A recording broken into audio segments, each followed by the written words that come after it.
सोरेन जो राजवंश है उसका, उनके साथ इनका नामो निशान मिट जाएगा। सारे तरफ से सर्कल घिर गया ना, तो बीच का बैठा व्यक्ति के लिए तो ऐसी भी लक्ष्मण रेखा घिर गई है। कितने दिन और मुख्यमंत्री जी बचेंगे? छक्का लगेगा छठी बार नहीं जाने पे, बॉल बाउंड्री के बाहर। अभी भी ये बाहरियों के इशारे पे नाचने वाले मुख्यमंत्री हैं, झारखंडियों से कोई लेना देना। ऐसे दुर्गति होगी कहीं से वो खड़ा हो जाए, वो ना जीतने वाले हैं। और अब पानी सर से ऊपर चला गया। हम तो राज्यपाल से अब मांग कर रहे हैं कि अब इस सरकार को बर्खास्त करने की अनुशंसा की जाए और राष्ट्रपति शासन लगे, क्योंकि ईडी के बार बार सम्मन के बावजूद भी मुख्यमंत्री हेमंत सोरेन उसी रास्ते से एयरपोर्ट होकर कहीं और चले जाते हैं और ईडी बेचारा मुंह ताकता रह जाता है। अब आसू ने भी कह दिया है कि ईडी को कुछ एक्स्ट्रा कार्रवाई करनी चाहिए थी, नहीं तो देश भर में सबसे ज़्यादा फैजियत अगर ईडी की हो रही है तो वो हमारा राज्य झारखंड ही है। हमारे साथ बीजेपी के प्रदेश प्रवक्ता प्रतुल सहदेव जी हैं। प्रतुल जी, आपके प्रदेश अध्यक्ष ने जोहार, आपके प्रदेश अध्यक्ष ने तो सलाह भी दी थी कल कि जाना चाहिए अब अल्टीमेटली, या गवर्नर को कुछ ऐसा करना चाहिए कि वो कानून मानने को बाध्य हो जाएं। पर मुख्यमंत्री जैसा सूत्र बता रहे हैं कि अब कहें कि ठीक है सवाल जवाब भी करना है तो चिट्ठी भेज दीजिए, क्या चाहते हैं सवाल लिख के अपना प्रश्न हम जवाब दे दें। मुख्यमंत्री जी ने जो शपथ ली थी वो याद कराने का समय आ गया। पांडे जी, मैं कानून और संविधान के प्रति आस्था व्यक्त करता हूं और इनकी रक्षा करूंगा, और उसी कानून का उल्लंघन कर रहे हैं। कानून में ये प्रावधान है। बोले दे पांडे जी, इसी पार्लियामेंट ने ईडी को शक्तियां दी, सुप्रीम कोर्ट ने ईडी की शक्तियों को अपहोल्ड किया, ईडी ने उन्हें सम्मन किया। अगर उनके पास कुछ छिपाने को नहीं था तो ये 5 बार क्यों गायब रहे, और छठी बार नहीं गए हैं ना, तो एक्स्ट्रा करने की ईडी को जरूरत नहीं है। इस बार यकीन मारिए छक्का लगेगा छठी बार नहीं जाने पे, बॉल बाउंड्री के बाहर। हद कर दी मुख्यमंत्री जी आपने। आप क्या नज़ीर पेश कर रहे हैं देश में, आप क्या नज़ीर पर पेश कर रहे हैं राज्य में? आपकी पुलिस किसी को सम्मन देगी, नहीं आता है तो गिरफ्तारी के लिए पुलिस पहुंच जाती है। तो आपने पेशेंस को टेस्ट कर लिया। हम मानते हैं मुख्यमंत्री जी एक मोनार्क की तरह बिहेव कर रहे हैं, एक राजा की तरह बिहेव कर रहे हैं, एक चुने हुए मुख्यमंत्री की तरह नहीं। और अब पानी सर से ऊपर चला गया। हम तो राज्यपाल से अब मांग कर रहे हैं कि अब इस सरकार को बर्खास्त करने की अनुशंसा की जाए और राष्ट्रपति शासन लगे, क्योंकि कानून का यहाँ राज नहीं रहा, संवैधानिक मशीनरी ब्रेकडाउन कर गई। अब आप बताएं, मुख्यमंत्री जी सम्मन पे सम्मन और वो जा नहीं रहे हैं, तो जाहिर तौर पर मुख्यमंत्री जी का जब कुछ हाँ, आप बोल रहे कुछ नहीं है छुपाने के तो क्यों नहीं जा रहे हैं, बोल रहे कुछ नहीं है बताने को, क्या बताएं? 5 घंटा 6 घंटा वहाँ टाइम वेस्ट है। राज्य की, मेरा समय तो राज्य की जनता के लिए है ना, गरीब गुरबा के लिए है। वहाँ वेस्टेज करने एक बार गए थे ना, क्या किया? देखिए, मैं व्यक्तिगत रूप से कोई टिप्पणी नहीं करूंगा, नहीं तो मुख्यमंत्री जी कहाँ कहाँ टाइम वेस्ट करते हैं, ये सब मर्यादा से विपरीत हो जाएगा बोलना। लेकिन हमारा मानना है कि अगर यही लॉजिक लेकर लोग करते रहे, कुछ छिपाने को नहीं है तो क्यों डर लग रहा है? बताने को नहीं है तो जाके बता दे कि कुछ बताने को नहीं है।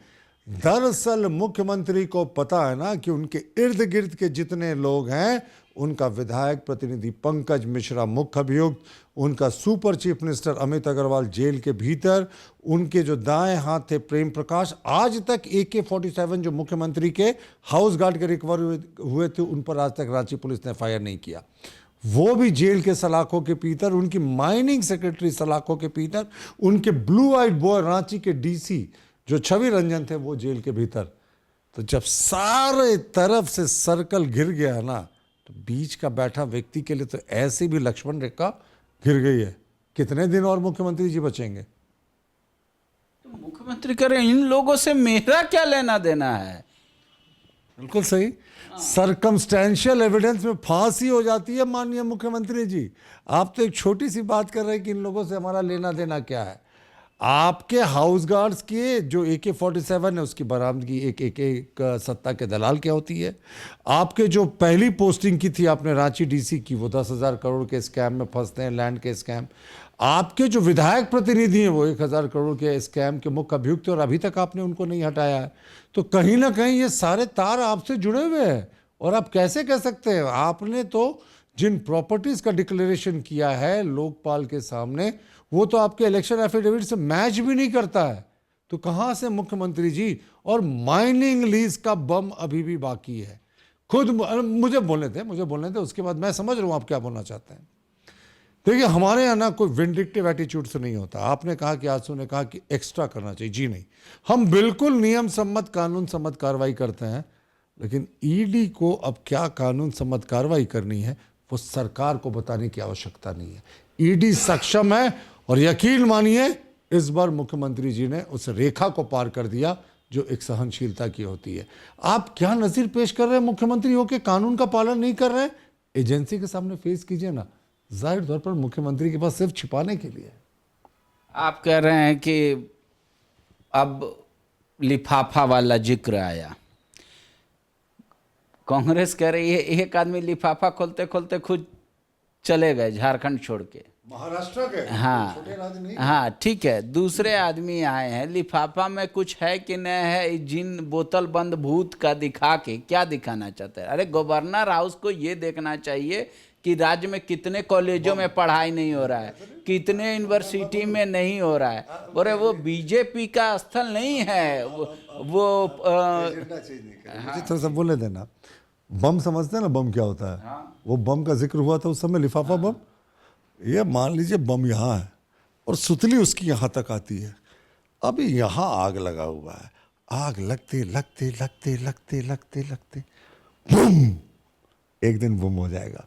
और अब आएगा वो दिन, अब वो मैं नहीं बता सकता, लेकिन आग बिल्कुल बम तक पहुंच गई। फ्यूज हो सकता है ना, बम हो सकता है बारिश में भींग। वो इंतजार कीजिए, अब तो बारिश खत्म होकर पूरे धूप, अच्छी धूप निकली हुई है।